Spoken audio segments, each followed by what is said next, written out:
Danja nuk mund ta mbajë dot veten dhe përlotet nga trishtimi pas largimit të Eglit nga shtëpia e Big Brother. Ajo ndihet e shokuar dhe e mërzitur, duke përsëritur vazhdimisht se nuk e kishte imagjinuar kurrë që Egli do të largohej në këtë mënyrë.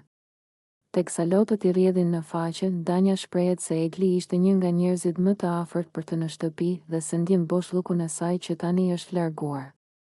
Nuk e prisja fare.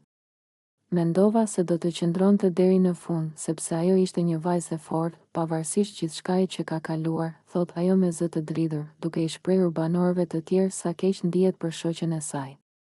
Ajo ulet në divan, e zhytur në mendime, duke kujtuar të gjitha momentet që ka kaluar me Eglin brenda shtëpisë. Të qeshurat, debatet, bisedat e gjata dhe mbështetja që i kanë dhënë njëra tjetrës gjatë gjithë kësaj kohe i kalojnë para syve si një film. Egli ishte si një motor për mua këtu brenda, dhe tani nuk e di si do të jetë pa të, shprehet ajo, duke marrë frym thellë për të mos shpërthyer në lot edhe më shumë. Banorët e tjerë përpiqen ta ngushëllojnë, duke i thënë se Egli ka marrë vendimin më të mirë për shëndetin e saj dhe se duhet ta mbështesin edhe jashtë shtëpisë. Por për Danjen nuk është e lehtë ta pranojë këtë situatë. Ajo fshin lotët nga fytyra dhe shikon drejt derës, sikur ende shpreson që Egli të kthehet.